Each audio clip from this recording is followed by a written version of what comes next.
Good morning, Robert. Sound check, 1, 2, 3, 4. Good.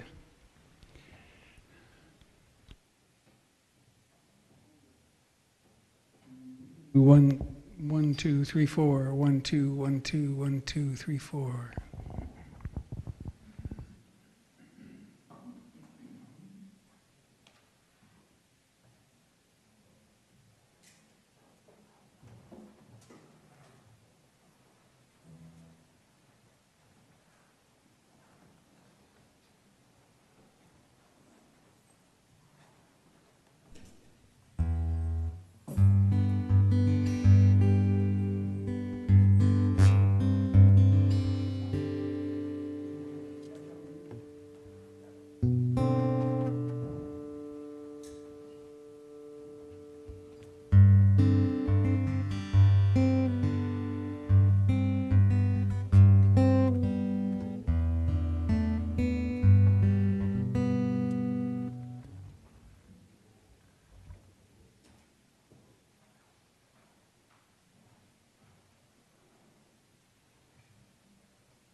Good morning. Good morning, dear friends. Welcome.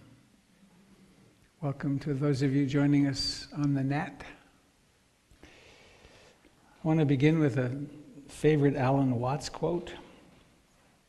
This feeling of being lonely and very temporary visitors in the universe is in flat contradiction to everything known about humans and all other living organisms in the sciences. We do not come into this world, we come out of it. As leaves come out of a tree, as the ocean waves, the universe peoples.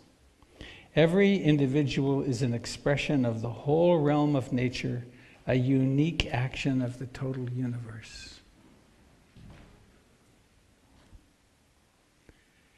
This feeling of being lonely and very temporary visitors in the universe is in flat contradiction to everything known about humans and all other living organisms in the sciences. We do not come into this world, we come out of it, as leaves come out of a tree. As the ocean waves, the universe peoples. Every individual is an expression of the whole realm of nature, a unique action of the total universe. Touches me. Please remain silent if you wish, or more engagedly, turn to your neighbor and tell them one way that you delight in being part of something bigger.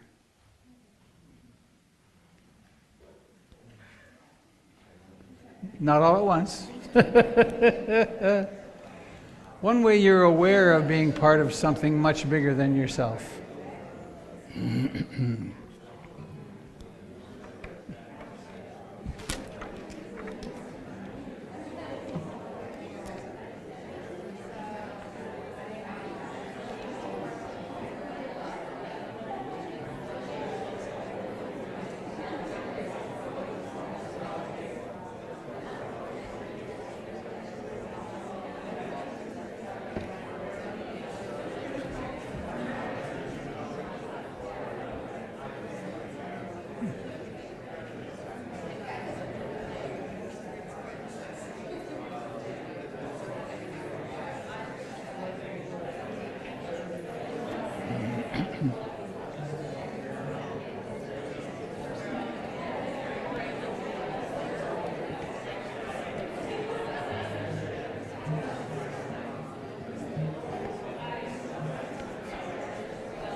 Hasn't been here before today, please raise your hand. Oh my goodness. Why are you all sitting on that side of the room? You have to move over there. Thank you, my dear. Oh, you want to move the skeleton out?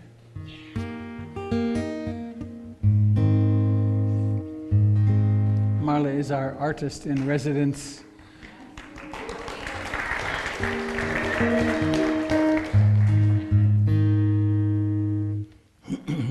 Marla reminded me it's Halloween, so we really should have our... oh, his stand. Is his stand there? No. Maybe he could sit. He could sit. He, she, he, I think. There we go. Yep. Oh, nice. A nice touch.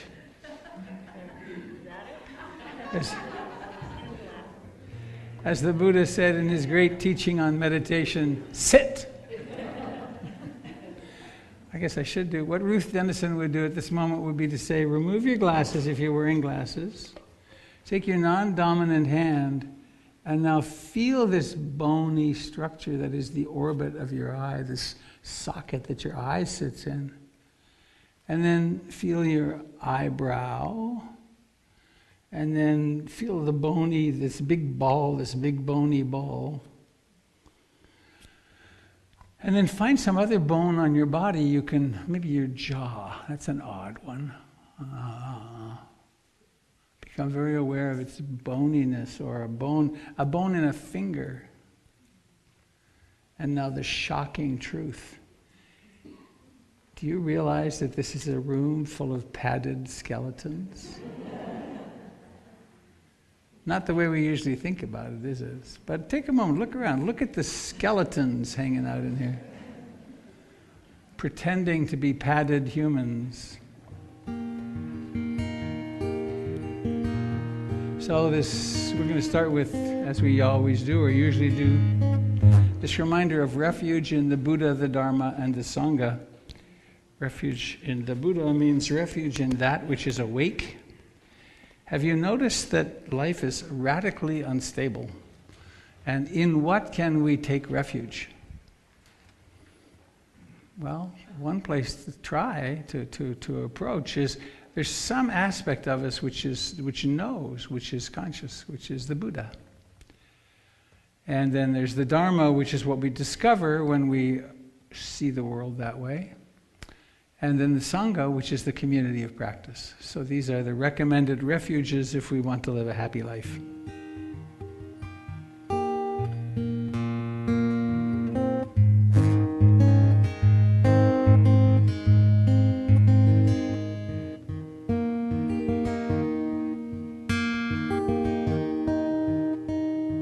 I take refuge in the Buddha, the one who shows me the way in this life.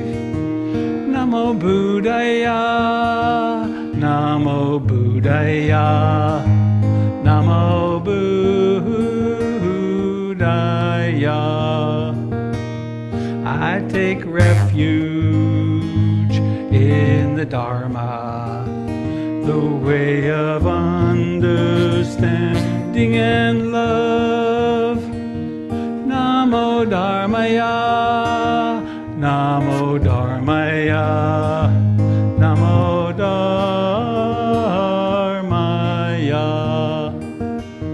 I take refuge in the Sangha, the community of mindful harmony. Namo Sanghaya, Namo Sanghaya, Namo Sanghaya. And again, I take refuge in the Buddha, the one who shows me the way in this life. Namo Buddhaya, Namo Buddhaya, Namo Buddhaya. I take refuge in the Dharma, the way of understanding and love.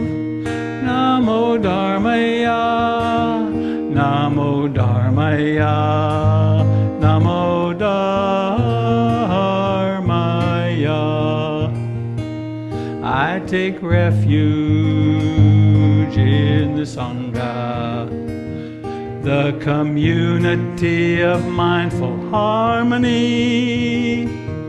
Namo Sanghaya, Namo Sanghaya, Namo Sanghaya.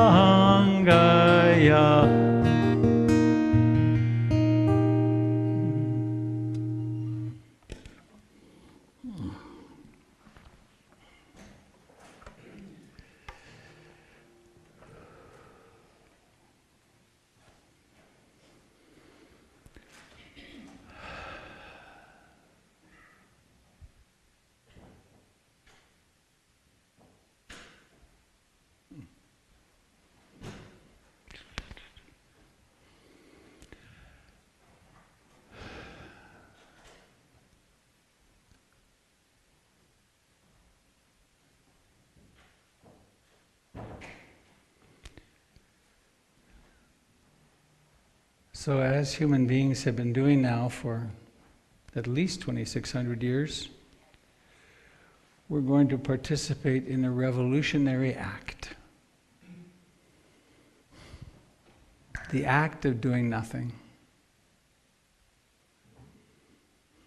I was reading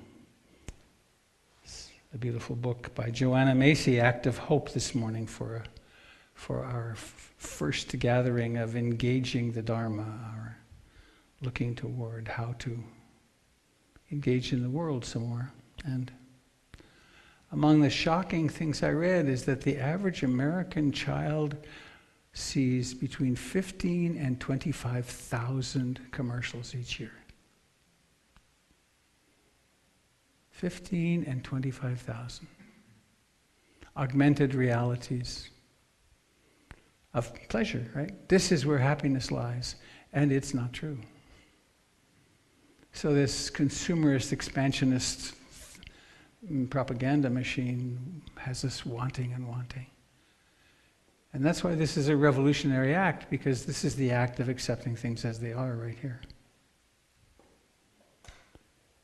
So here we sit. Find a comfortable upright posture.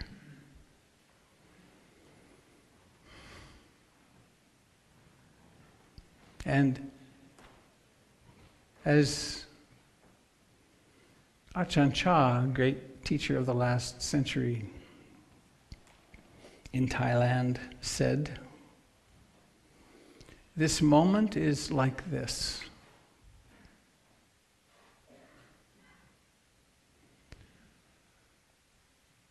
How is this moment? What is it that we discover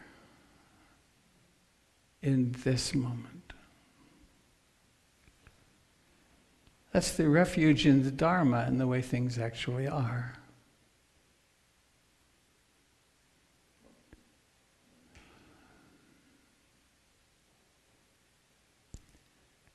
One of the first things we discover is that there is a body. We took birth. We were born.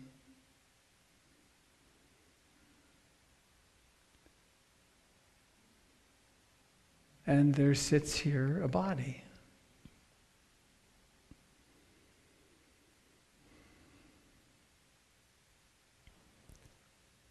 The body breathes.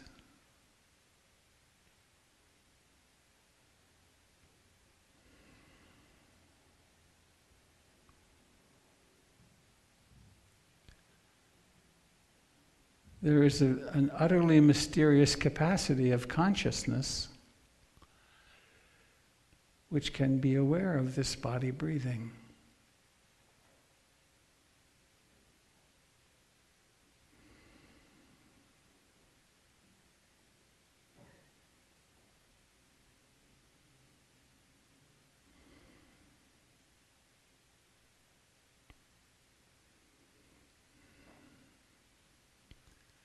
Along with the body comes the thinking mind. And that quality of consciousness can become aware increasingly, remarkably, of the discursive mind, the mind of worry and the mind of figuring things out and storytelling, and the mind of the past and future, the mind of anxiety, the mind of joy and sadness and fear and loneliness and contentment.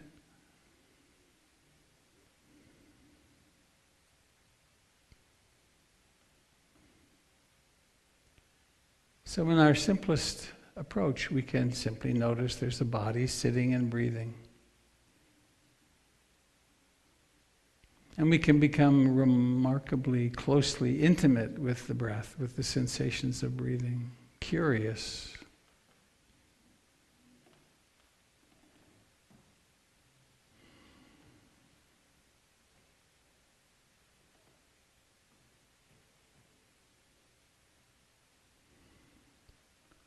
When we discover the mind has wandered off, come back, be here, simplify,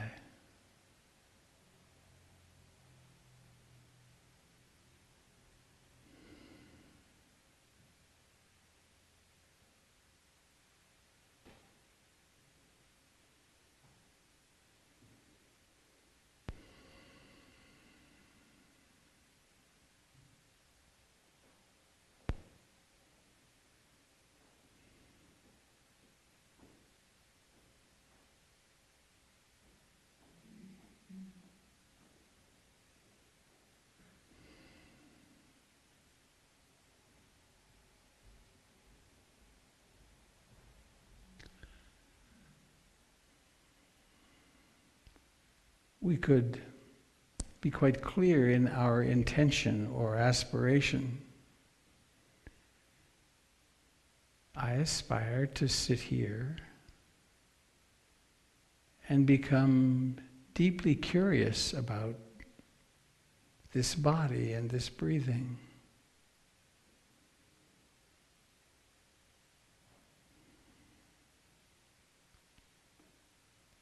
I aspire to notice when the mind wanders off into the trances of everyday life, and then choose to come back to the simplicity of the body sitting and breathing.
This moment is like this.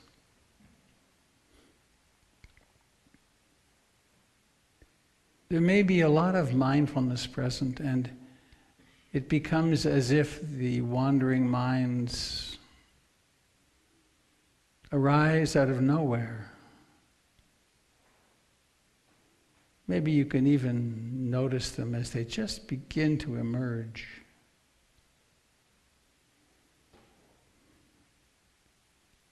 Or maybe there's less mindfulness and concentration present, and you get swept away, and it's like you get pulled away into a thought stream, an emotion stream, and you're gone for a while. And then the miracle happens and you wake up.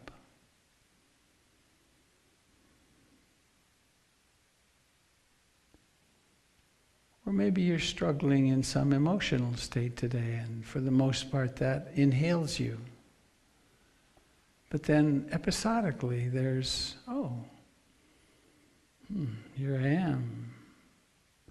Seems as though I'm not that emotional chaos.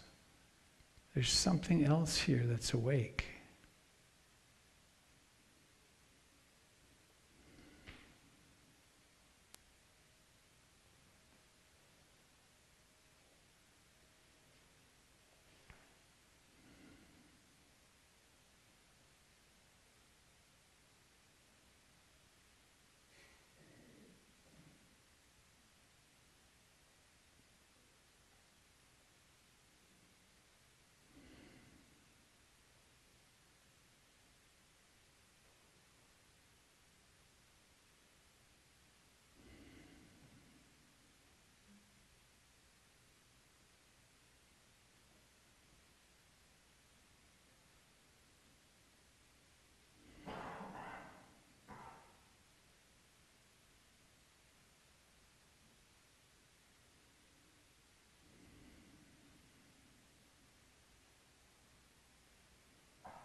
in addition to being aware of the breath and the wandering mind and the moods and the emotions, we're capable also of observing the mental factors, the enlightenment factors themselves. How mindful is this mind right now?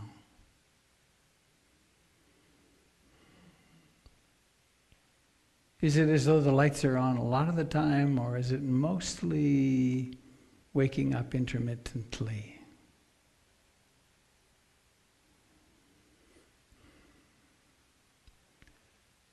And then there's curiosity. Am I approaching this as an attempt to just shut it all down? Or am I really curious? What's happening?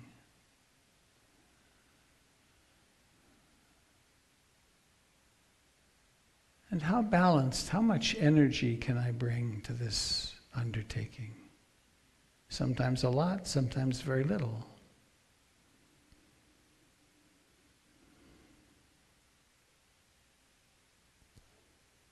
And there's a kind of joy, a delight in the body that emerges as concentration develops. How much of that is here? How much joy, delight?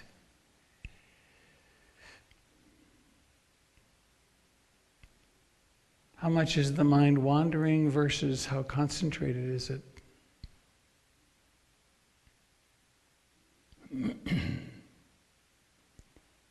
Is the mind tranquil or agitated?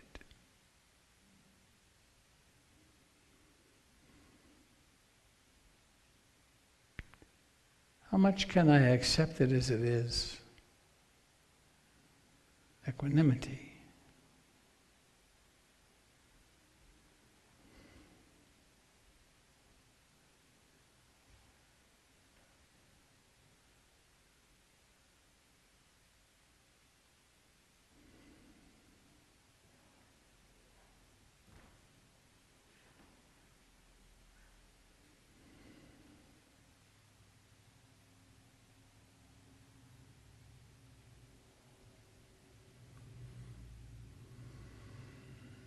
And as we use breathing, mindfulness of in-breathing and out-breathing, as our primary training object,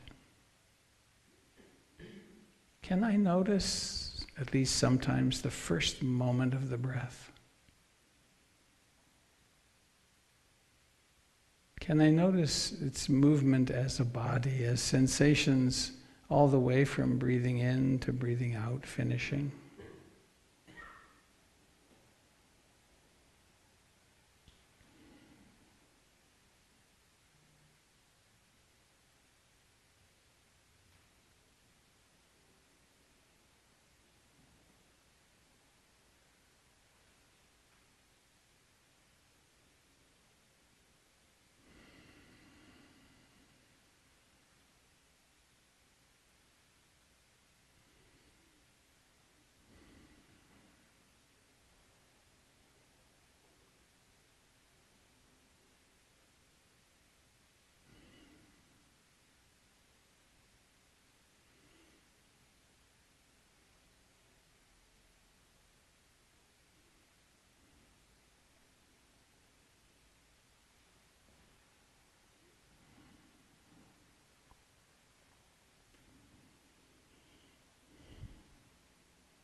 At the beginning, it can be pretty disappointing when we hold the belief that I should be able to stop my mind from wandering.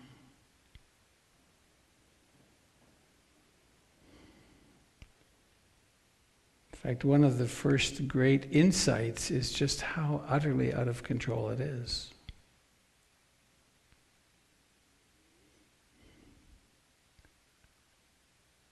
And then paradoxically, as acceptance grows, the mind can sometimes become much quieter and more concentrated.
The Buddha spoke of this path as going against the stream.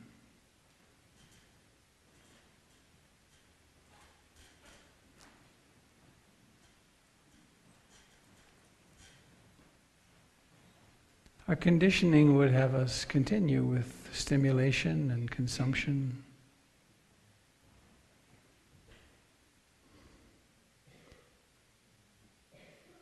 We wouldn't make the effort to assume this position of observing, of non-judgmentally being present with what arises with so much curiosity. What is happening?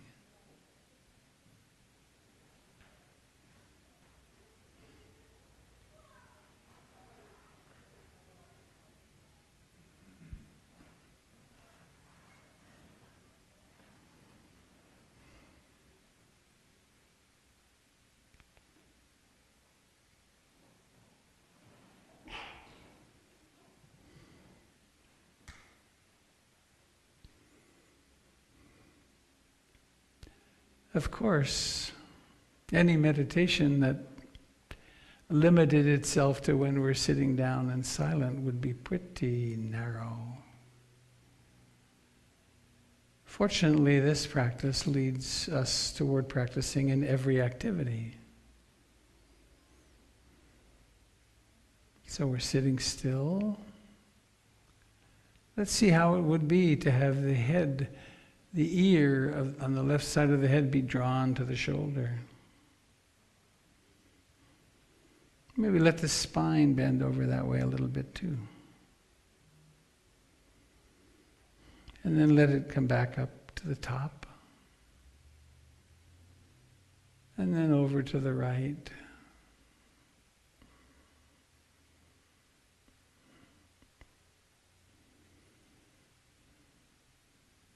And then up to the top, and then over to the left.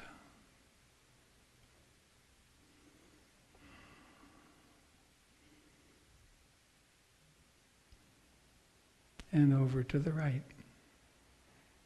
Sensations. Pleasant, unpleasant, or not yet decided.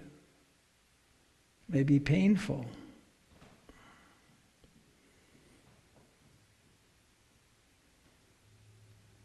And again, over to the right. Notice the movement. The entire journey is part of the practice.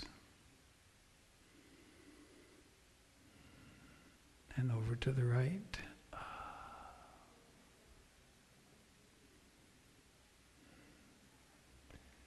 And let's now let this head roll slowly, slowly forward.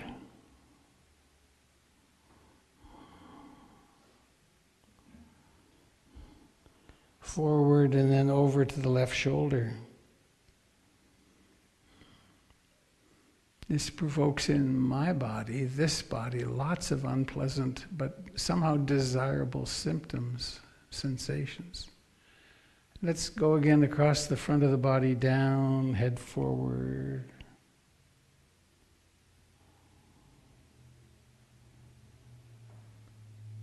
Coming so the right ear is at the right shoulder and the spine is bent over that way. Slowly again over to the left. But let the journey be what you're interested in, not the goal.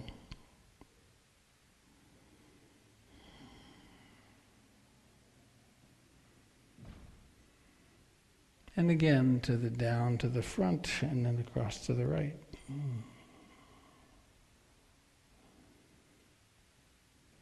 And now let's, with great gentility, great attentiveness, let the head go back.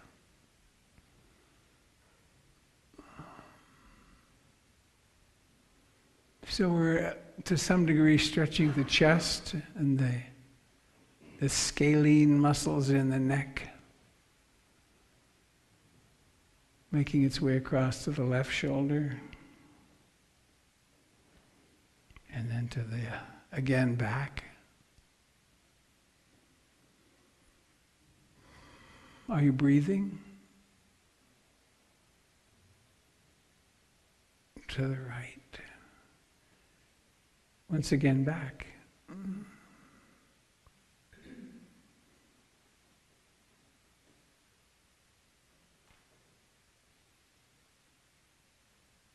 And this time, let's let the rotation continue around. So the head lolls a bit forward on the chest.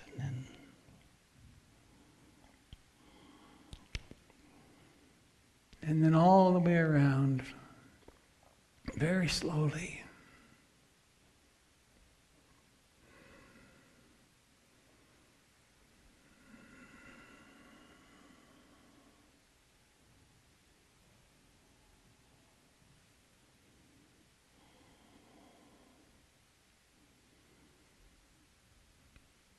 And when you get to the right shoulder sometime, let it go the other way.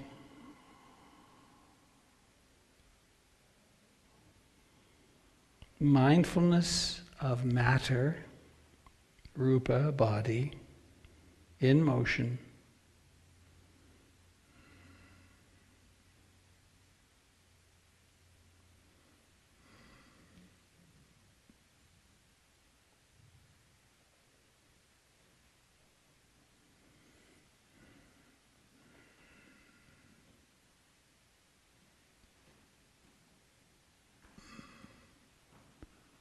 And at some point, letting this stop and then letting the head find its way to straight up.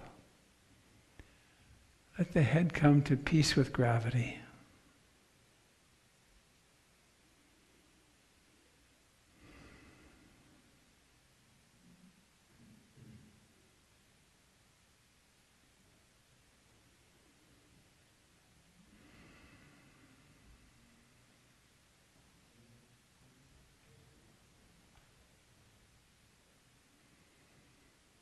Notice it breathes.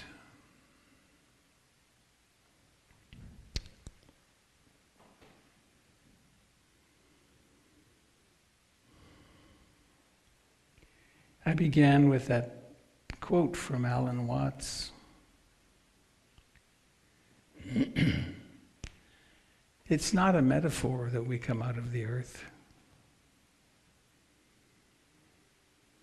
Every breath demonstrates our ultimate, inevitable communion in the web of life.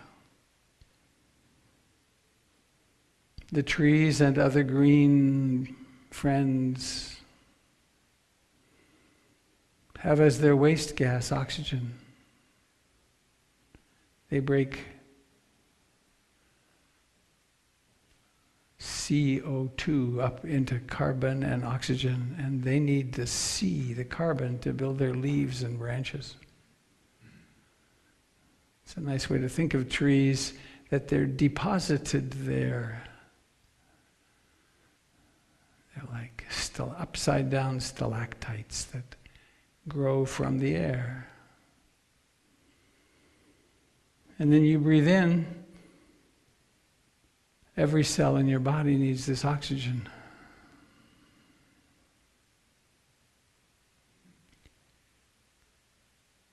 You are part of something bigger, infinitely bigger. Every breath demonstrates it.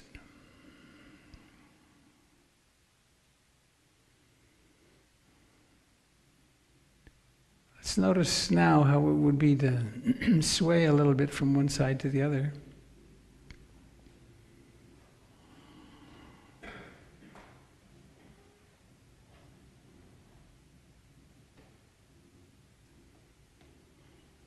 Maybe twist a little bit too.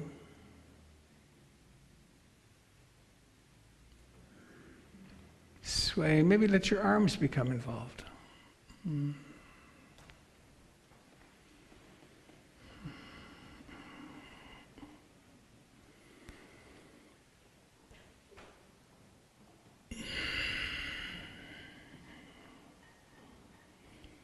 Twisting, bending.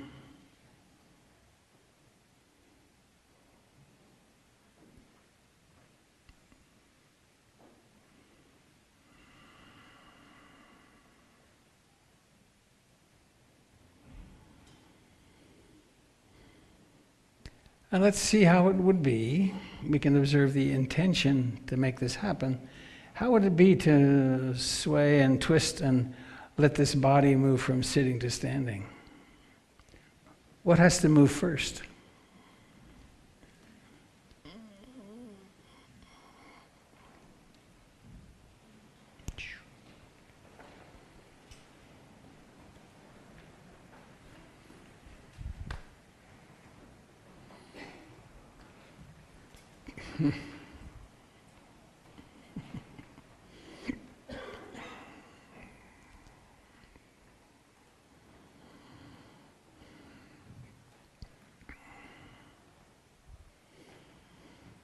Oh, let's do this in honor of Ruth Dennison.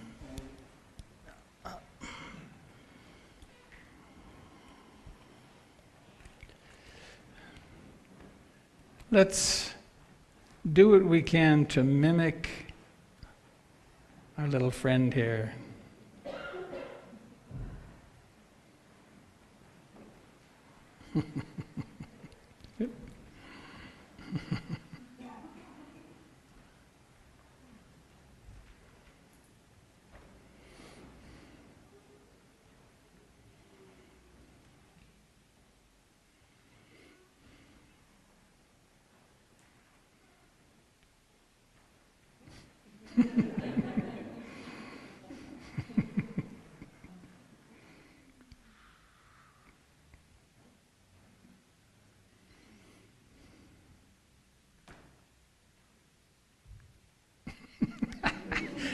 Bet you can't do that.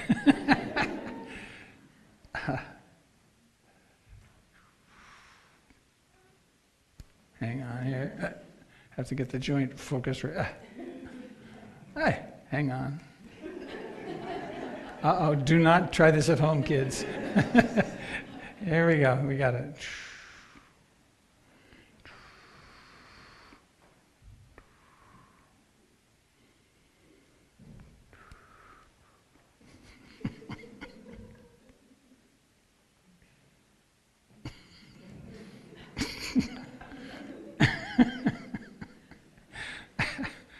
The limitations of life.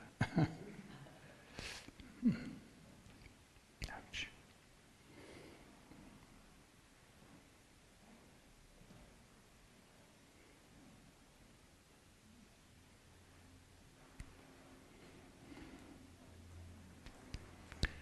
Aware of the sensations in the body. The body, matter, that somehow or another, with a mere intention of mind, we manage to move.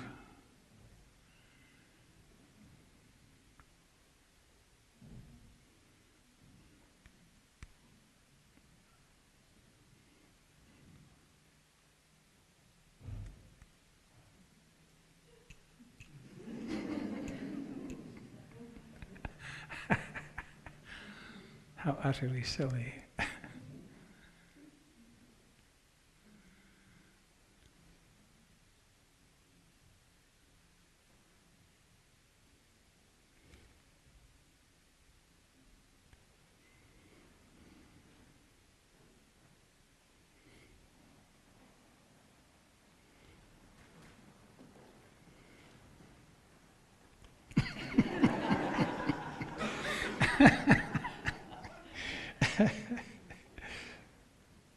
Uh-oh.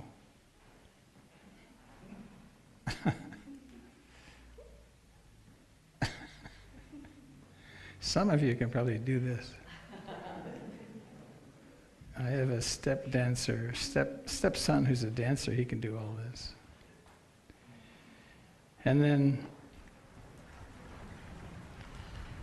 mindful of the body jumping. All right.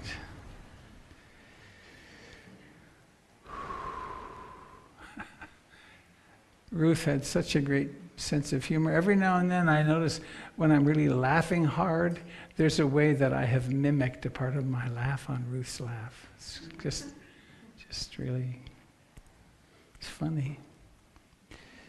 So please take a minute or two to shake yourself out, and we'll come back for some further festivities, some announcements and a talk. Staying mindful, no breaks.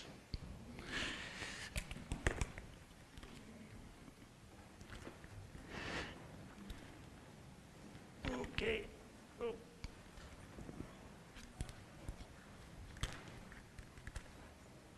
All right.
Thank you, Connie.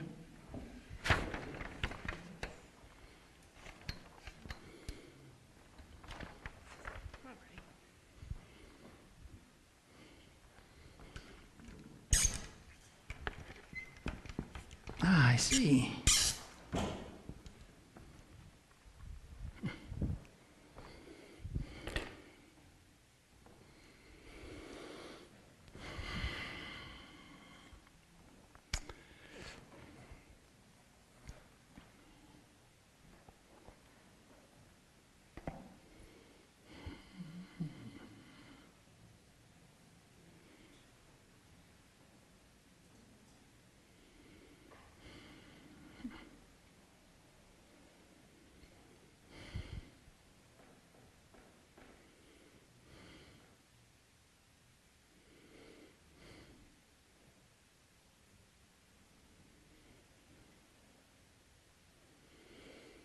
Oh my, the announcements are daunting.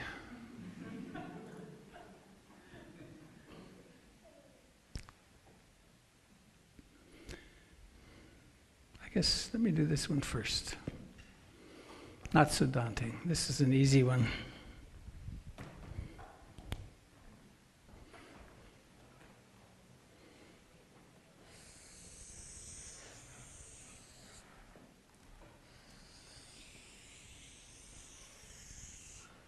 Whoa, look at that.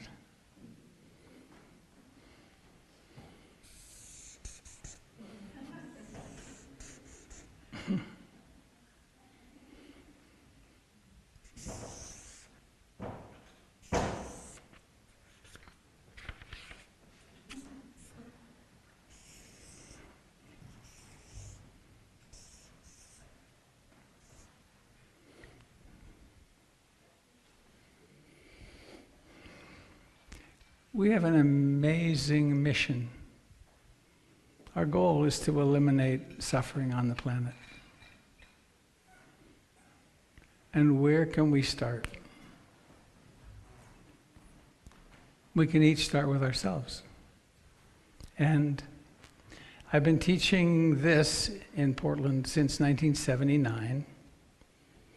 That's a long time, turns out. And 15 years ago, the community reached a point where this happened. And partly because Ruth Dennison wrote the first $10,000 check and said, start a center. And I went, But fortunately, there were lots of competent people around me, and this happened. And thousands of people have come here to learn to meditate over the years. People's lives have been remarkably transformed. People who wanted to get into relationships got it together to get in. People who wanted to get out of relationships got it together to get out. We've had baby blessings, funerals, weddings, and countless hours of meditation practice. And now we're having Tai Chi, nonviolent communication, the Eightfold Path class.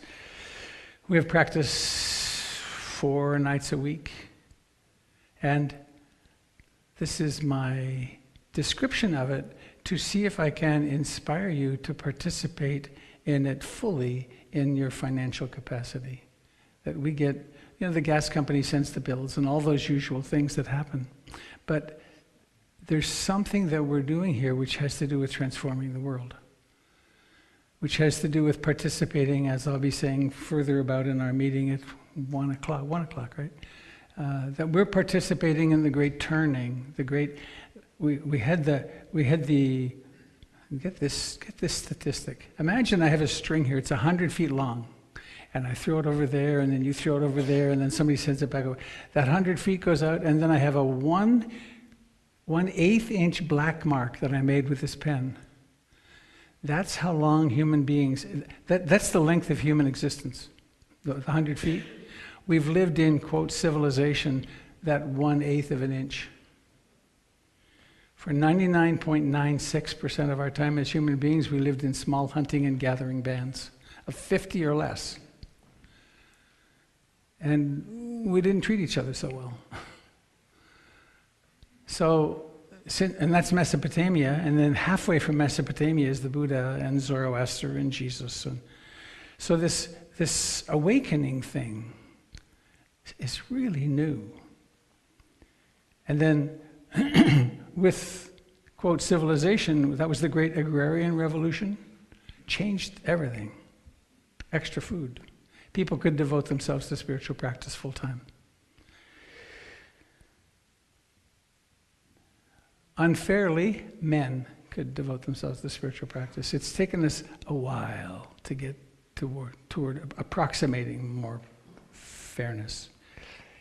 Then there was the Industrial Revolution. What was his name? Newton came along. Force equals mass times acceleration, and steam engines.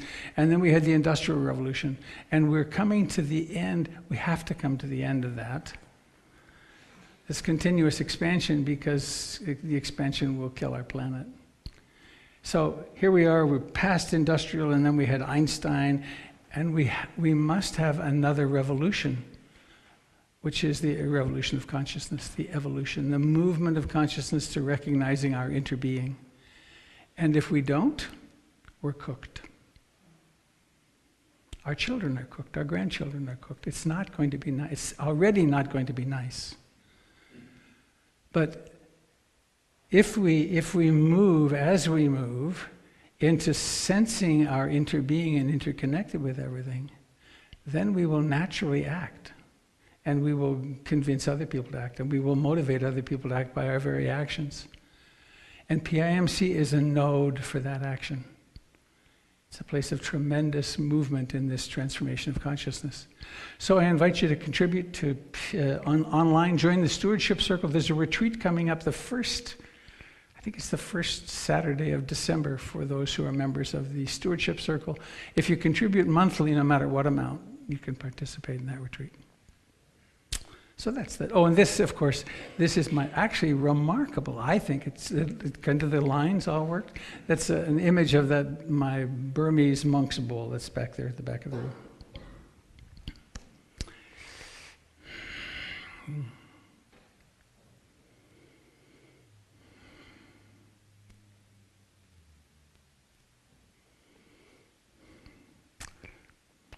Saturday, November the 3rd, there's a day-long meditation retreat here. It's a great idea. Come and practice for the day. And I think it's Gary and Doyle that are teaching that. Yeah. Every first Sunday of the month, I do an introduction for newcomers at 9. Saturday, November the 10th, this would be fun. A day-long retreat with Robert and Gary Sanders, a spiritual liberty or religious tyranny. Gary was raised in the Jehovah's Witnesses, and I was raised Catholic, and then I went into a Buddhist cult for 5 years, where I basically gave my life away. And in emerging from those, we both learned a lot about how mind control groups work. And many people, let's just have a quick, how many of you have experienced something like that in your life? Probably more. Well, lots of marriages are like mind control groups. Very similar, actually. So anyway, we're going to spend a day inviting people who have suffered in that way to share our stories and to also look at Robert Lifton's 8 points of mind control groups. It'll be a really interesting and powerful day. Wednesday, then November the 14th in the evening, there's an NVC, Nonviolent Communication Practice Group with Doyle and Kirsten. Buddhist Movie Night, Saturday, November 17th, Amongst White Clouds. Oh, hang on here. Could you speak about the movie night, just extemporaneously, December 1st? Yeah, so on December 1st. Here, use the mic. We have a big event happening here. Thank you, Tricia. So on December 1st, we are going to be hosting a film screening of 4 shorts called On the Buddhist Path, Compassion in Action. And this is being gifted to us from the Tzu Chi Foundation. And so we're going to have both the writer of one of the main films and someone from the Tzu Chi Foundation that's also going to do a panel discussion with everybody. And it's kind of a big deal that we get to host it for Portland. And so it's Saturday, December 1st at 7 p.m. It's going to be $8 admission, and tickets will be available on Eventbrite probably within the next week or so. Thanks.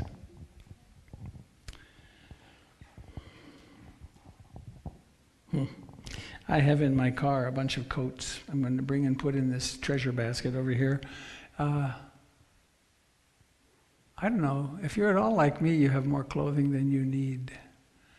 And it doesn't take long. It does take some, how can I give this away? You know, can I free myself of this attachment? But it actually is really great practice and wonderful to do. So please bring your clothing for people who are moving from the streets, off the streets, to the Transitions Project.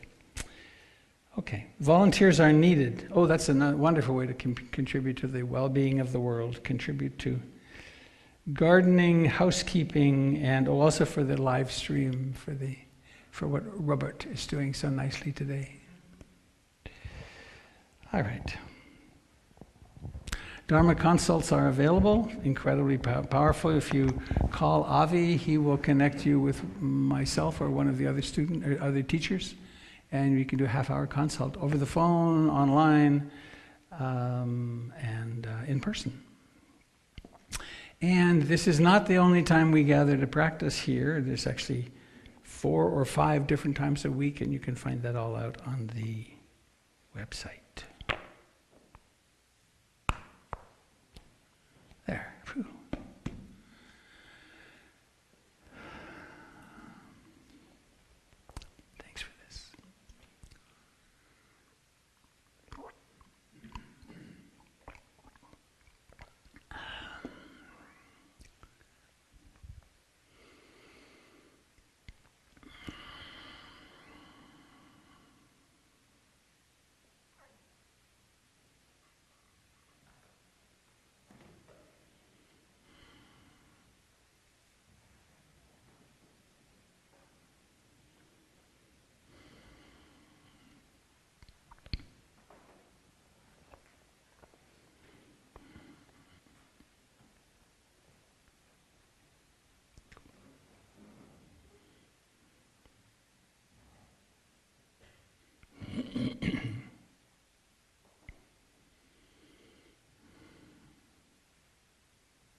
This practice that we're doing is called Satipatthana Vipassana.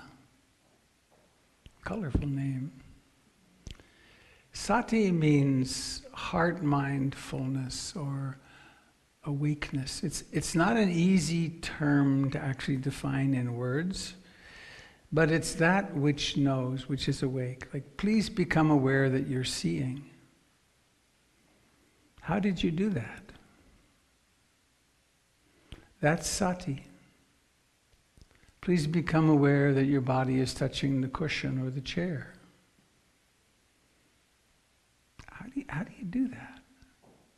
It's utterly mysterious, isn't it? But it's something that we as humans are really quite capable of doing.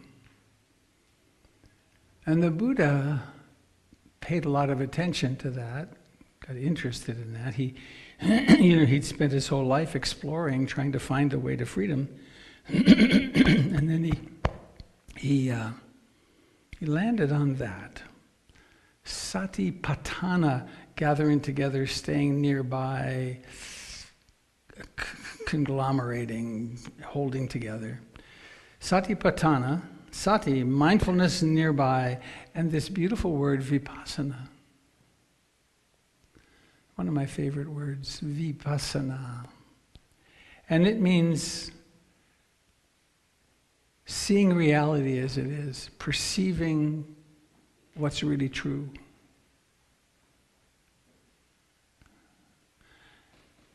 If we put it up, the opposite, it's not being lost in the trances of everyday life, not being lost in the illusions of how life is, but actually seeing oneself, quote, and life as they really are. And a great deal of the Buddha's teaching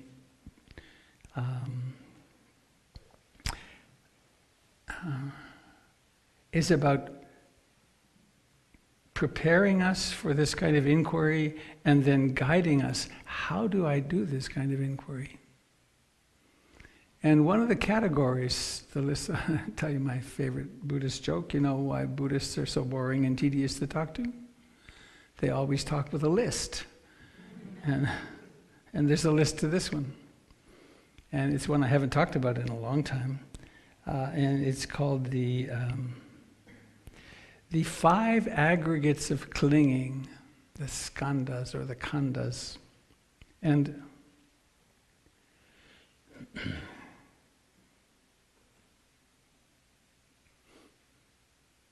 very, very early teaching from the Buddha, very central. Starting with this question, are you suffering? Does your life include suffering? Would you like to be free of that? One of the ways to be free of that is to discover the reality of who you are or are not.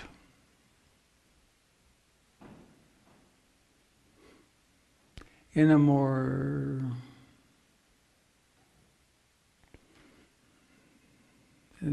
totally different language, what if I were to say, there's really nothing to suffer over in this lifetime at all, because what you really are is the universe that has crystallized as you for a little while, and you're going to be gone before you know it. So don't make such a big fuss about everything.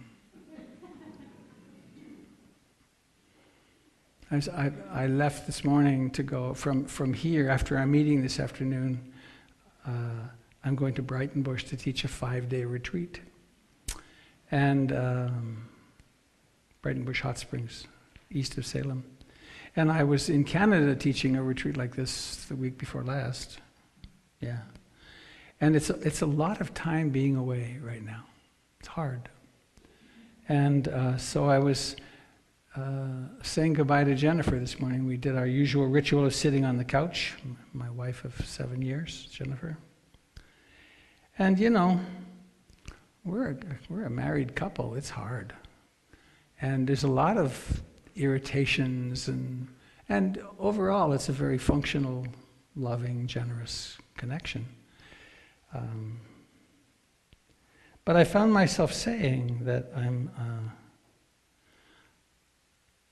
really wanted to know that the irritations and the grumpiness and the complaining that I do,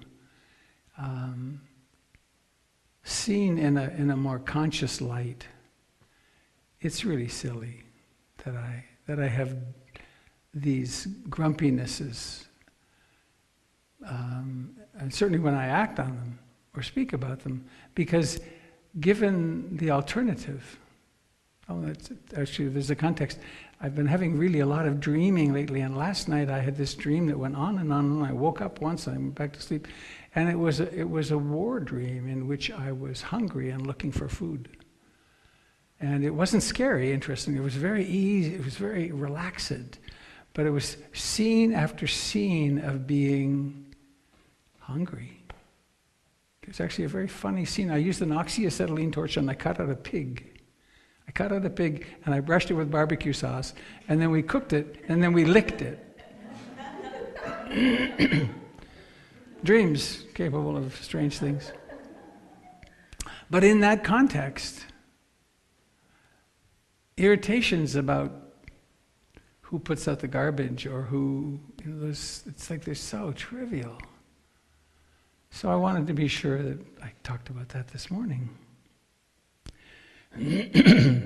So one of the ways that the Buddha directed us toward a realistic perspective was to say, what do you experience? What's really accessible to you in terms of your observed experience? And one of the sets of categories, here we go, are the aggregates of clinging. Oh, and I have a quote I want to read. I came across this just today.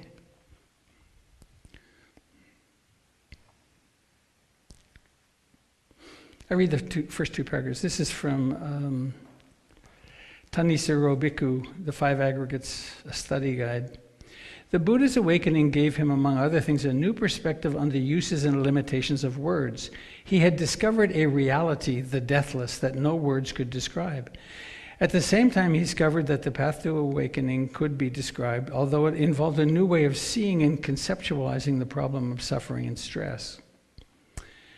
Because ordinary concepts were often poor tools for teaching the path, he had to invent new concepts to stretch pre-existing words to encompass those concepts so that others could taste awakening for themselves. One of the new concepts most central to his teaching was that of the khandhas, usually translated in English as the aggregates.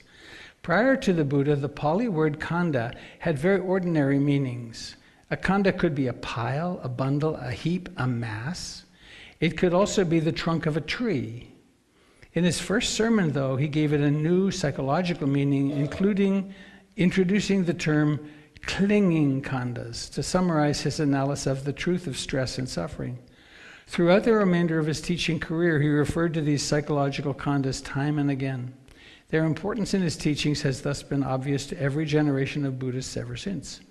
Less obvious, though, has been the issue of how they are important. How should a meditator make use of the concept of psychological khandhas? What questions are they meant to answer? The most common response to these questions is best exemplified by two recent scholarly books devoted to the subject.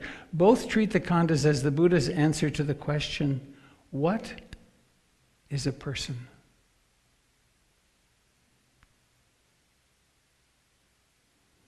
I'll read the first one.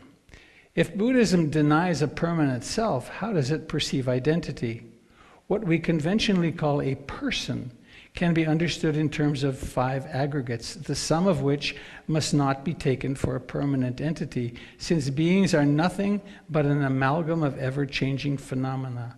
Without a thorough understanding of the five aggregates, we cannot grasp the liberation process at work within the individual who is, after all, simply an amalgam of the five aggregates. So, let's see. Most of these you'll recognize from my repetition endlessly. The first is the body.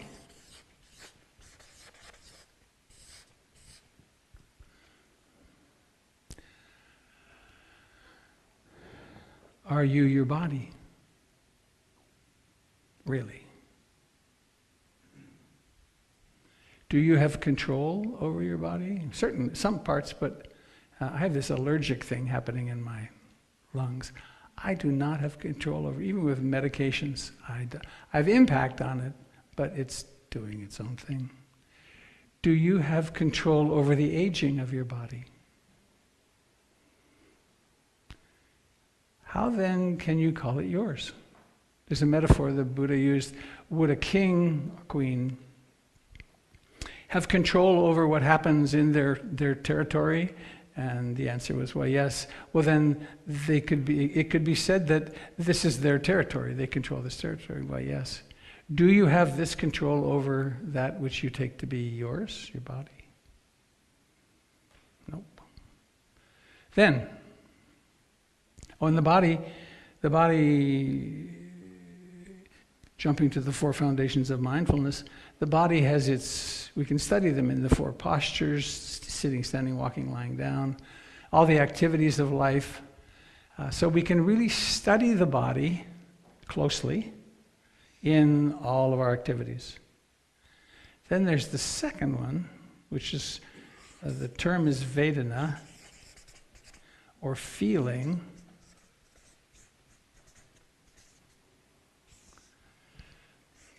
Positive, negative, and indeterminate. And the notion is this, and this is the map, and we are invited to use this map to study the territory of our own moment-to-moment experience in order to see if the map is true, and then to have the intuitive experience that it's pointing to. There are pleasant experiences. Pleasant tastes, pleasant smells, pleasant visual objects. There are unpleasant experiences. Smells, tastes, touches. And they happen all day long. Are you in control over the feelings that arise in your body or in your mind? The Buddhist model suggests that there are 6 sense doors, the usual ones. Body, let's do it in order. The eye, the ear, I don't need to write them down. The eye, the ear, the tongue, the nose. He's completely losing it. The eye, the foot, no, wrong. I have a 18-month-old grandson that we're doing the body parts. So the eye, the ear, the nose, the mouth, the feeling body, and mind. All of these sense doors are impinged upon by their appropriate sense objects all day long. One of them is the mind, and the mind is understood as that which receives mind objects, as the nose receives olfactory objects. The mind receives mind objects, which then includes thoughts, memories, plans, stories, the fantasies. And this is being impinged upon. And have you noticed how there's this liking and disliking of mental contacts happening all day long? One thing that's very common in meditation is especially at the beginning, you sit down with the intention to meditate, and most of us conflate that with control of the mind. And the mind is all over the place. And then there's an experience of unpleasant. Or there's just an unpleasant mood, sadness, loss. And these feelings are there to motivate us. I'm halfway through the book, Why Buddhism is True. And Robert Wright, and it does a really good job of explaining how the feelings are the great primordial motivators that are the root, the root of natural selection. That we move away from the unpleasant, then we move toward the pleasant with one purpose in mind, which is to get our DNA into the next generation. And any movement that optimizes getting our DNA into the next generation gets selected for. So, the Buddha said, feelings are very important. Body, feeling, perception.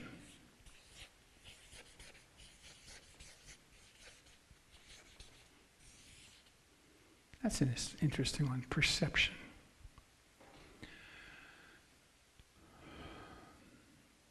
We go through the world with phenomena arising out of which we make meanings. We perceive things to be a certain way. We see something arising in the news, and we have a perception of it which is conditioned by our prior experience. We have perceptions of physical objects, we have perceptions of mental objects, and we have meanings that arise from these perceptions. Oh, and I'm missing a piece here. Do you have control over the feelings which arise? I don't. Do you have control over the perceptions that arise? I have someone in my life with whom I periodically, carefully speak about politics. And the way another person can perceive events so differently is astounding to me. I mean, it's kind of like, well, how can that be? I watch this very simple thing on TV, and then we talk about it, and it's kind of like this. What will happen if I let this go? Well, it did that. What will happen if I let this go? It's so convincing to me. I have difficulty wrapping my head around the notion that this other person comes to a different perception from that. And it's radical. So, are you your perceptions? Do you have control over your perceptions? If you happen to be raised in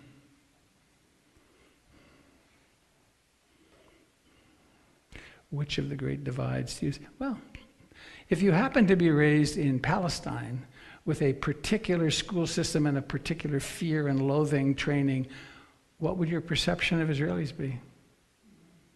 If you were raised in Israel with a particular fear, education system, historical system, what would your experience of Palestinians be? You'd see, and actually one of the really touching things I saw, this was years ago, was two fathers whose sons had been killed by the quote opposite side.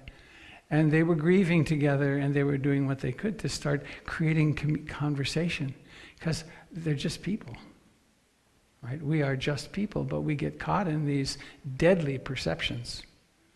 And sadly, it looks as though there's a lot more of this separating our perceptions, and then we don't find much common ground.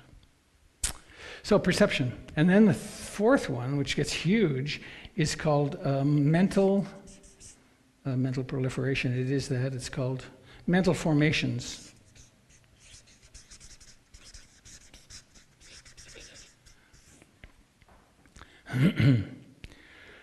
You have a story of who you are. You were born in this place and this time, and these positive things happened, and these traumas happened, and you have this kind of work, and your opinions about this are like that. And there's all this complex stuff, all the contents of the wandering mind, which you notice if you look at them carefully. Usually the wandering mind has the song of the self, right? I, me, mine, mine, mine. These are my ideas. I, me, mine. Oh no, what if this happens to me? What if, mental formations. Do you control your mental formations?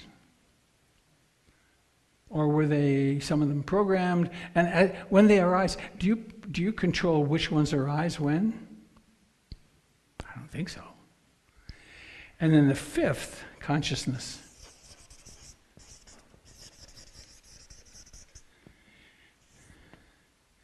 consciousness. And as, as with all such things, there's a list.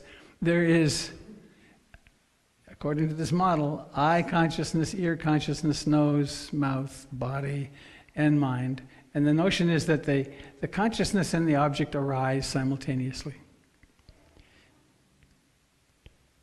Do you control your consciousness? Or does it seem to arise and pass away spontaneously?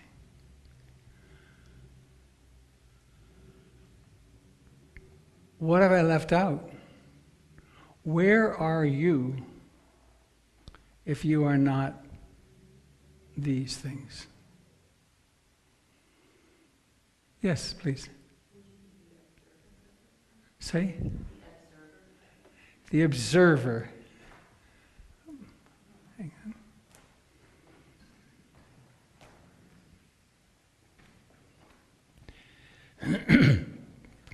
Does the observer in your experience persist? Or does it come and go?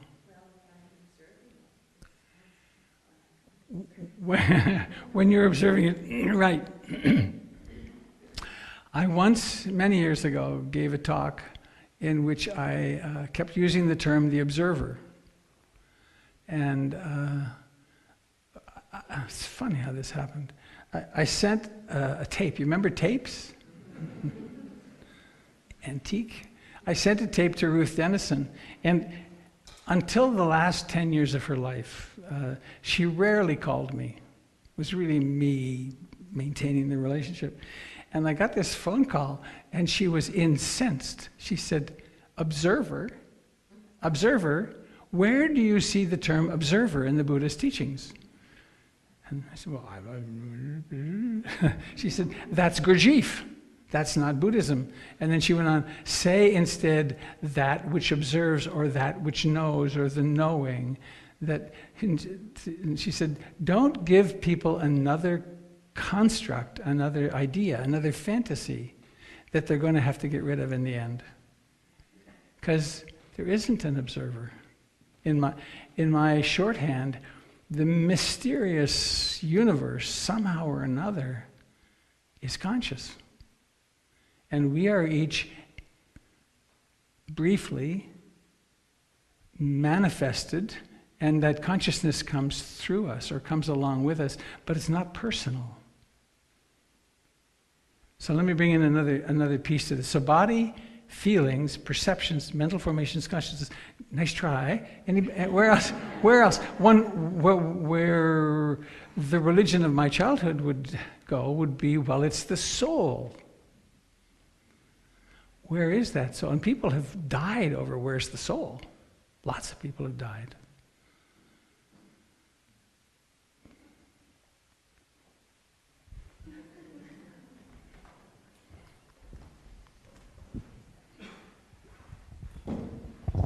In some of the most recent work on consciousness, which is a field of intense investigation currently. Robert Wright is a beneficiary of that, but there's a lot of other work that's being done in that. Various definitions have been used about of what consciousness is. One of the ones which is strikingly similar to the teaching of Ajahn Chah is consciousness is what it's like to be something. Nice. And so that rang home for me when I heard that. Another definition that's talked about is consciousness is the appearance of a world. Of a world? Of a world. That is to say, for example, when I am asleep or dreamless sleep, deep sleep, unconsciousness, or somebody knocks me out or something like that, whatever. But there is non-consciousness. We have periods when we presume that we have existed because then we wake up. But during that period, there was no consciousness. When I wake up, so to speak, there is the appearance of a world. There's this. There's whatever I am attending to in that world, but there is the world. And the experience is immediately dualistic. That is to say, there's subject and object. Now, there is definitely a teaching in many paths that says that that dualism is fundamentally flawed. A teaching in what we're saying? That various teachings, perhaps all teachings, all wisdom teachings, Buddhism I think being one of them, in which that says that immediate experience of duality is in fact flawed, that there is a unity behind the duality. But if I accept non-conceptually what my experience actually is, it's subject, object. So where is, in this construct, where is the subject? When I am aware of being aware, I have directed some of my attention from this to this. I can attend to the body, I can attend to each individual sense door, I can try to attend to that very subtle, immediate reaction, plus and minus of Vedana, et cetera, and go through this whole consciousness. But it's me then paying attention to this. The subject, I try to make the subject the object. That's what I think happens to some extent in meditation. I'm trying to be mindful of what's happening in those phenomena that I otherwise identify with or call me. So, but where do I put subject, object, or particularly the subject part of the subject-object duality in this construct? Who is this subject, and where does it reside when you make the decision to do this? I think that subject is an idea. I'm doing this. This is the topic that Ajahn Chah said, don't bother trying to figure this out conceptually, it will make your head explode. But in terms of can it be useful in the journey? And I think it can, in that Ajahn Thanissaro said this, sitting on this spot right here. In order to set out on the meditative journey, we have to believe that there's someone who can achieve something, and I will achieve it through meditation. And so there's this experience of I, and I'm going to work to first control my mind, and then as we discover that's not controllable, then I am going to explore the fact that I cannot control my mind, and then the realization of the mystery occurs. But it starts very much with an I that's going to try to do something. Is that resonating? No place in what I said, or no place in that construct of subject and object is it asserted that there is control over the subject. It just appears. Mm-hmm. Which is very similar to what you're saying. But you're saying that it's an idea that there is a subject. And that ultimately, that's a big word.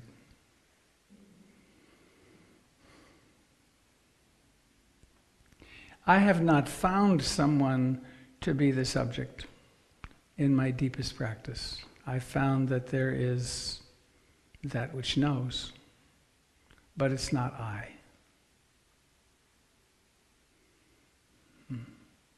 Pause there.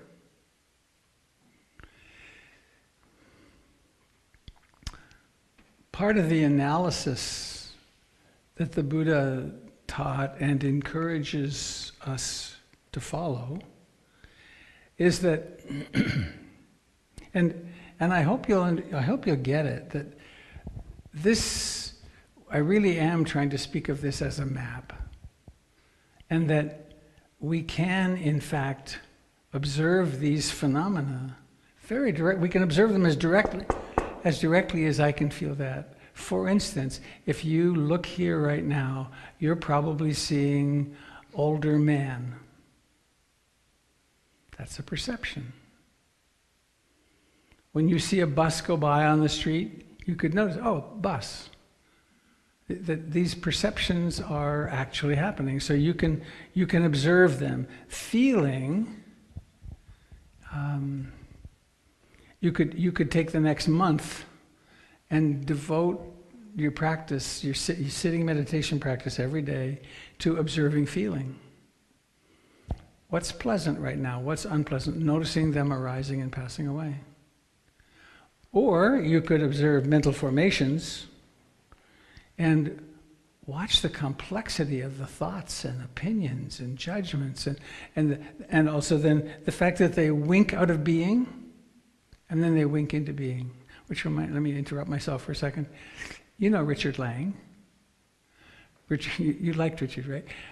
Richard Lang is coming again in March, I think. He teaches what he calls the Headless Way. And I was talking with him about how was your trip? After I met him at the airport. And he said, oh, I got on the plane and then Portland just appeared. and he said, I go to sleep at night and there's no time. The universe stops. And then as soon as I wake up, it starts again. It's fascinating to watch it stopping and starting. Right. But that is without memory, when our mindfulness gets strong enough to start noticing memory, then we realize how we're constructing the past and future all the time by creating memories. Mental formations consciousness. Let me go on to the next piece, otherwise I won't have time.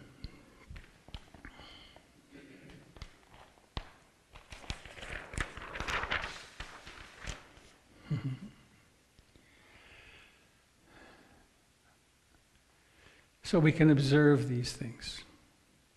We're invited to, we're exhorted to.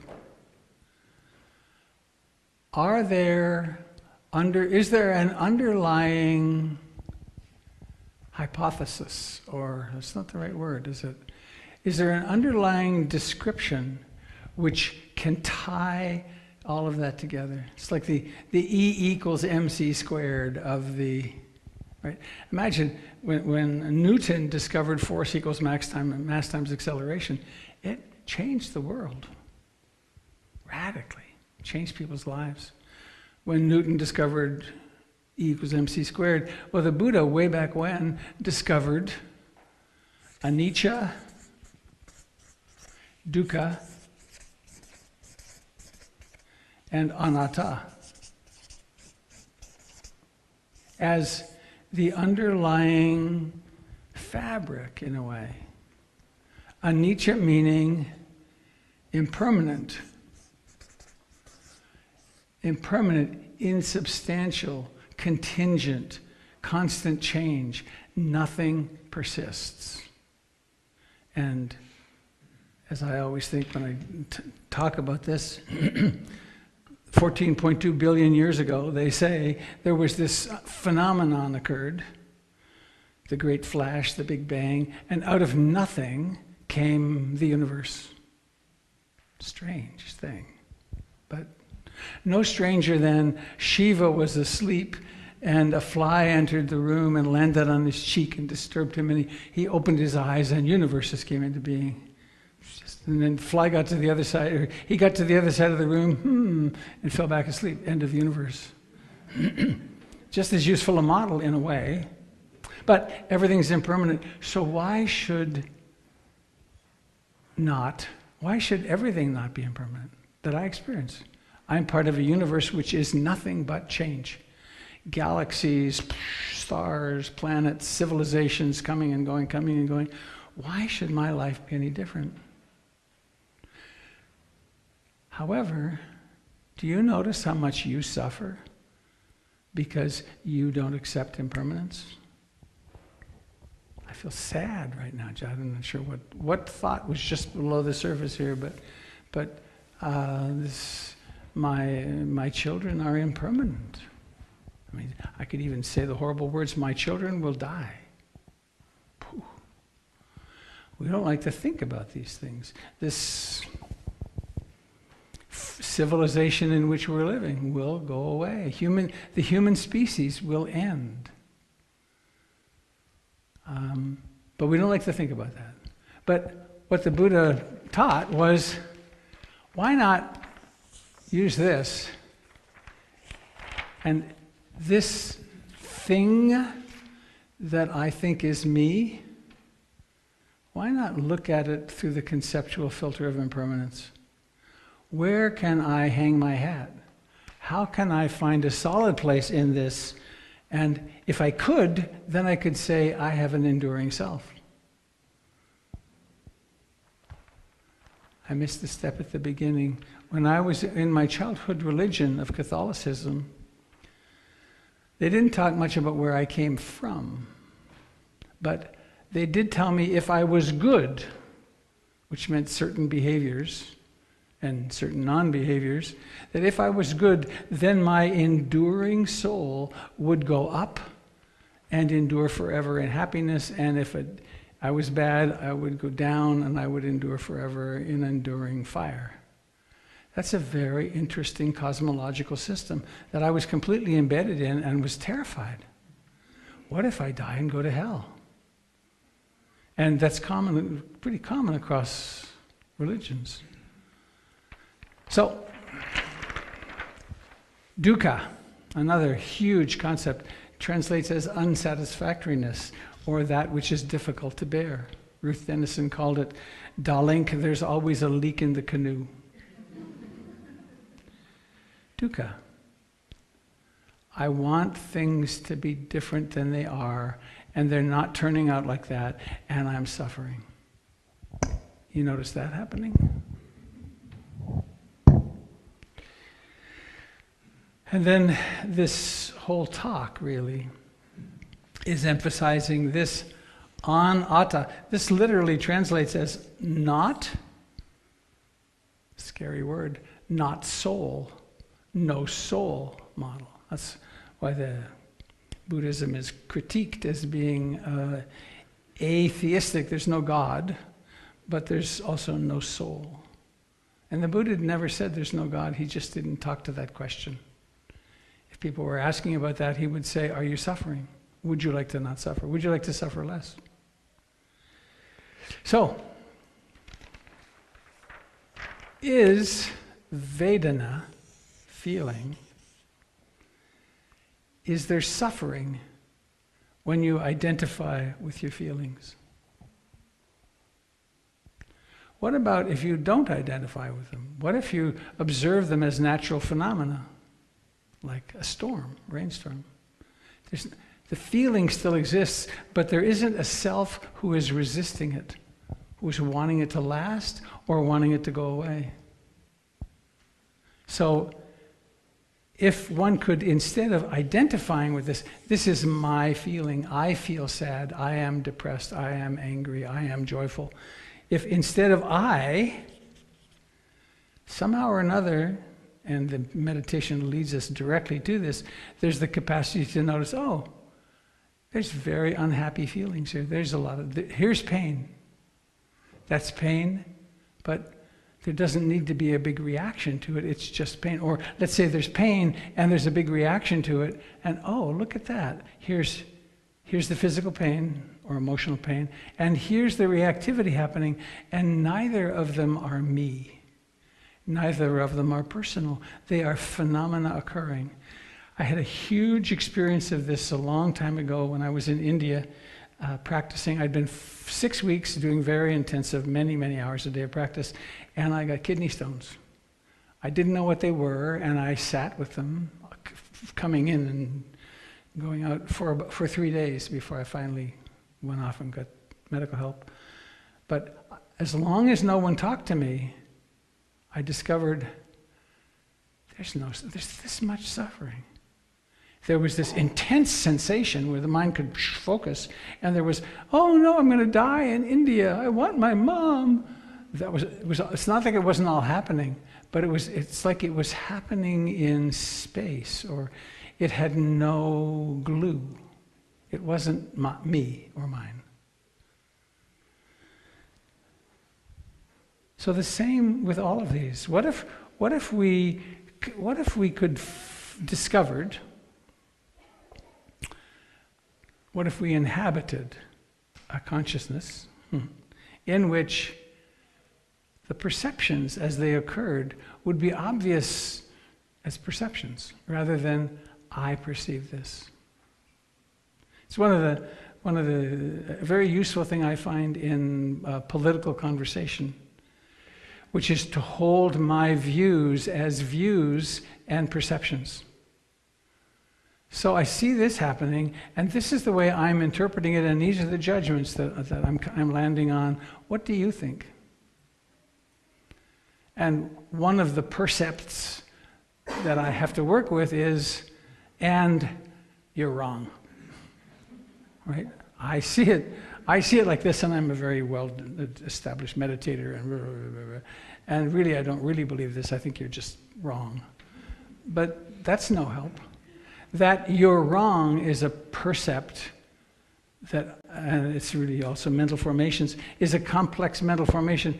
If I can't see that in myself as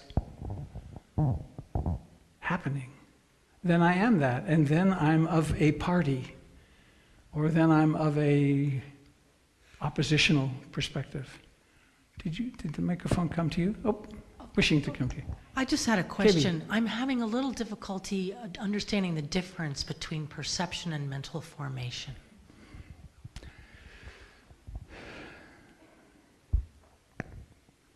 What's this? Particular kind of phone? Do you have any thoughts, complex feelings about it, opinions? What if I held up a picture of a particular person that you don't like much? I'd throw this at it. But you'd have the percept, but then there'd be the mental formation, which is all the opinions and judgments. And Okay, so the bus is the perception. I just missed the bus, God damn it, is the mental formation? yes. Okay. And I always miss the bus, and what's wrong with me that I always miss the bus? Or he took time this morning, and why did I? Oh man, and now I'm going to be late for the meeting. That's mental formation. Yeah. A hand. Wally.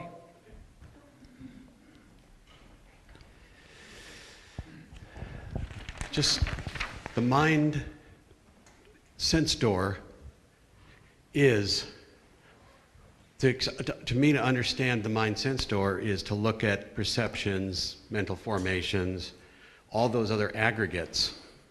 Those are all what is the mind sense door is doing. Mm-hmm.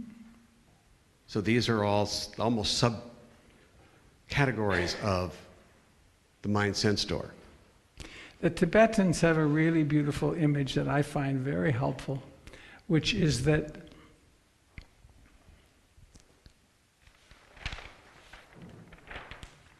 the world, this is where'd you go? This relates to what you said too. The world is a magical display in consciousness.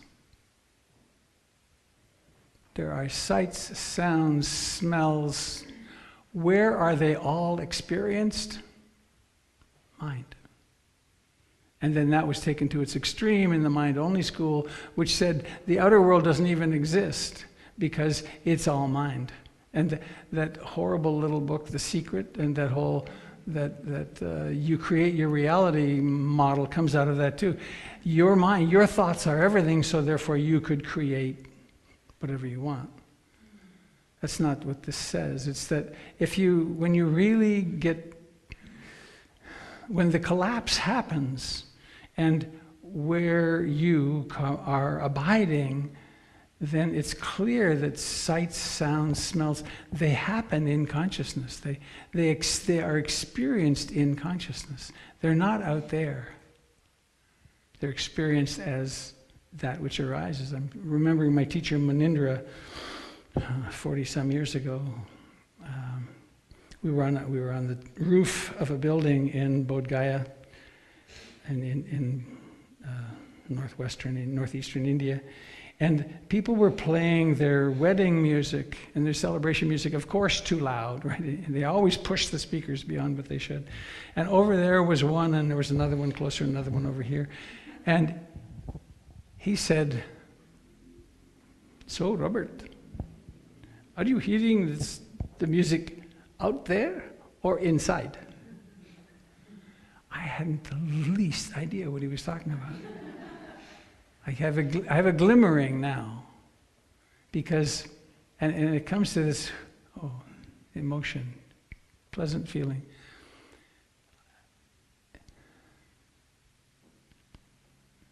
Human beings emerge from the universe like leaves out of a tree. I am that village. We are that village. And the experience of that village occurs inside me because I am everything. It's a weird way to talk. The Catholic mystics would emerge from their meditation and say, God and I are one. I am God. Each spiritual tradition has its own methodology of describing it, and this was the Buddha's very systematic. Are you this? No. Are you this? No. Are you this? No. Are you this? Are these stable? Is there a self in these? No, but there is something, isn't there? Right? It's not a nihilistic view that says you don't exist. It's that the you that exists identified with this is a contraction.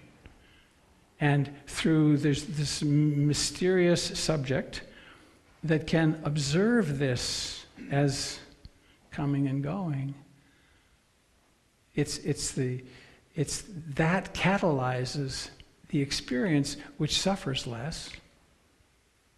Does it make sense how that results in less suffering? When you can observe worried thoughts as worrying thoughts, there's less suffering. If you're concerned about the fate of the world or the fate of our country right now, and you're suffering about that, to be able to realize that, oh, these are thoughts and feelings. Yes, that's that. It doesn't mean one doesn't act, but it does mean that one can act from a place of much more love and much more compassion. To at least hypothetically be able to see, oh, the opponent, the hated other, is part of me, then my relationship with the hated other is different. Then I can't get away with myself wanting to destroy the other because they're me. I've been jumping around a little. Is this making sense? Are you connecting with some of this? And amazingly enough, it comes back to something so simple as between there and here, stiff, hurting, unpleasant. Sitting here, breathing in, breathing out.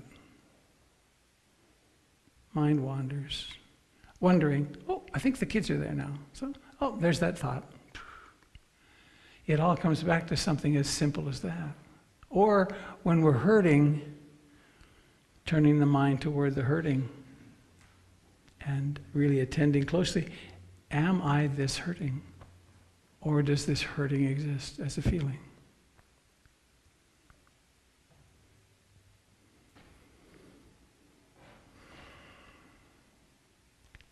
So, thanks for listening. As you can see, I get quite worked up about this stuff. I love it. It's so practical. That's the thing. All right. Let me invite you again, if you haven't considered coming. At 1 o'clock, Tricia and I will be hosting a gathering, really continuing on this theme of how do we engage with the world, with the environmental crisis, with the political crisis, with all these all these different things.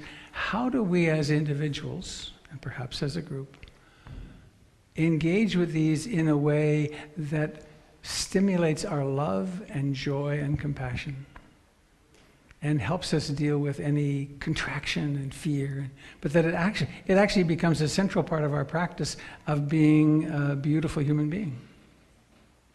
So come join us. Let's make a big circle and we'll get the kids in and party. We will party. Oh, here's the mic. Thank you. Thank you, sir. You're welcome. Thank you for your answer.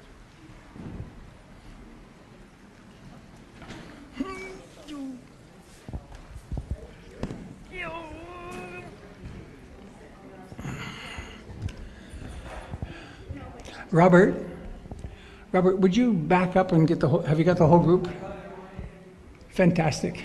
Yay. Hello, young people.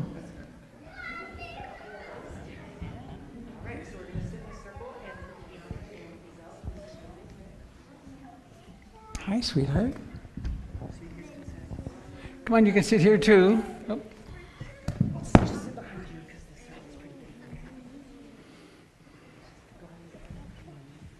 Want to come join us here? Hi. There you are. Yay. Oh.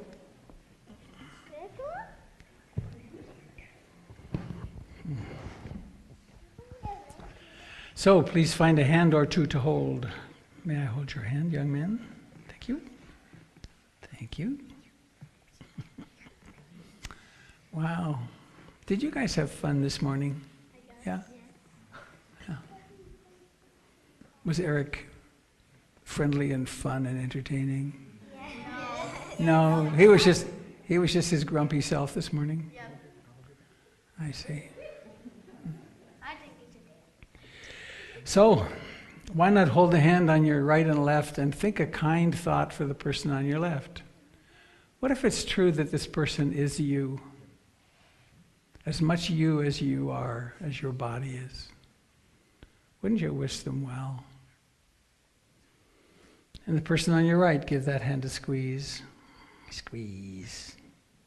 What if this person on your right is you? What would you wish for this person?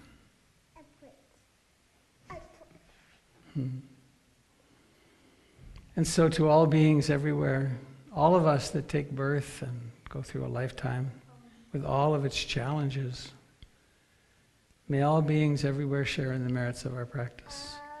May they know happiness, the causes of happiness, and music.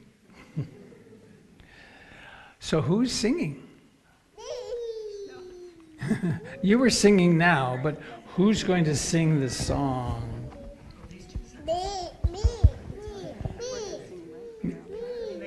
This is the song of the self. I, me, mine. Watch out for the candle. Whoa. Okay. You want to come here? Here we go. All beings be happy. Hi, you just stay here. May all beings be happy. May all beings be happy. Sadhu, sadhu, sadhu. All right, it's getting a little wild around here. So now we get to. Phew, that was scary. So, do you know how to make a wish? Oh, not yet. I interrupted just in time. Do you know how to make a wish? We're not making our wish yet. You ready? All right. Everyone in the group, everyone at home gets to take a big deep breath. 1, 2, 3, blow. Yes, we did it. Well, thank you. Yay. So, dear friends, thanks for coming. There's coffee, tea, and goodies in the living room. Please come and join us and connect.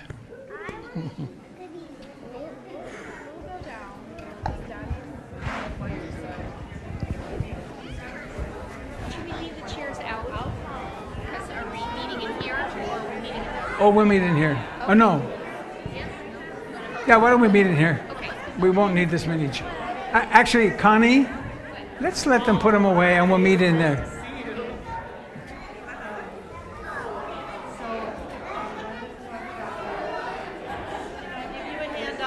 Yes, ma'am.